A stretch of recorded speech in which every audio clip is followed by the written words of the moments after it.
Good morning, everybody. Welcome to my channel, Prepper for the Ages.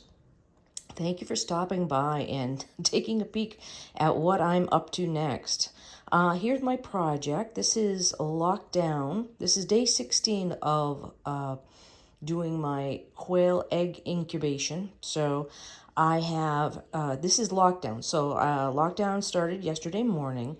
Lockdown is a configuration change for the incubator. So let me show you what I've been doing.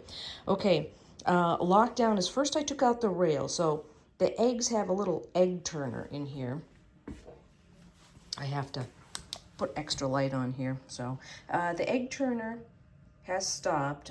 What you do is you unplug in the back. There is a nice little plug, and you unplug the egg turner so that the eggs stop turning. And I took out the rails, so the rails are this, and so they can hold quite a few quail eggs.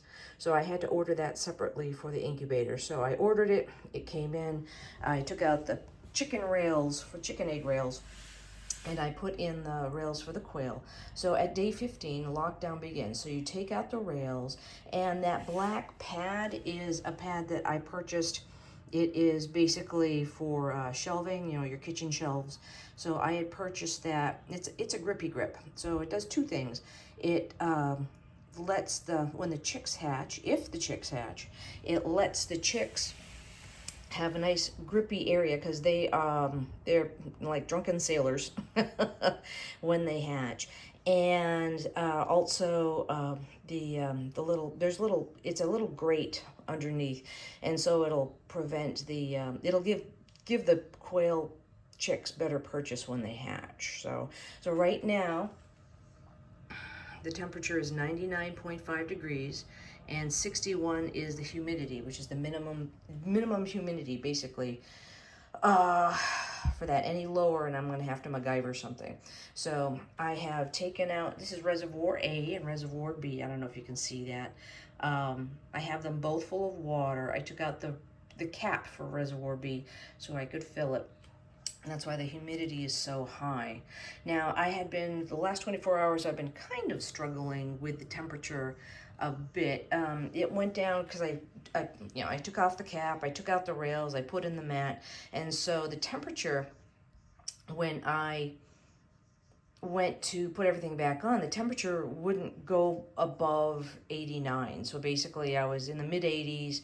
I took off the lid to adjust the mat, and then it was like 90. Oh, no, it was, hang on a sec. It was 90 in the 98s. I'm sorry, not in the 80s. It was in the 98s. Let's be real, Jill.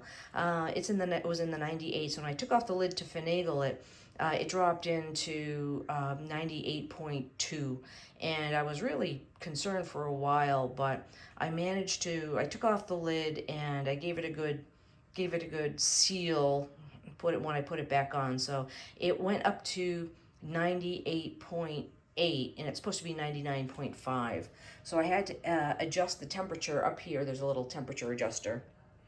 So I gave it a bump, and it really didn't do a lot. So I gave it another bump, and now this morning it's back to where I need it to be, is 99.5, which is good. 61, I might put a little water in there a little later. But you have to kind of be careful, because the water is room temperature, the outside room temperature. So not only does the incubator warm up the air, it'll warm up the water a little bit. So that's another temperature difference. So let me show you the eggs. I went and candled the eggs for the first time. And basically what you do is you take this little thing and you put it up next to the shell of the egg. And if you can't see through, if it's dark, then you know that something's in there. And if it's light, you know that something's not in there. So me being candling for the first time, I did it from, I took the eggs out, and when I put them back, I candled them as I put them back. And if it was very dark, I put them on the right-hand side. And if it was very light or see-through, I put them on the left-hand side. And then there was this, I don't know if it's yes or no, so I put them kind of in the middle. So that is that's my strategy anyway. So today's day 16. As I told you, they spent 5 days in the mail over Columbus Day weekend. They didn't get here until late. So I'm really not holding out much hope because I would say a third looked unfertilized. A third I was like meh, and then the rest of them I was like, yeah, it's definitely dark. But I don't know if these guys will pip or to hatch or whatnot. I'm trying to show you the eggs without the glare, but I'm not succeeding very well. I apologize. But anyways, that's my setup.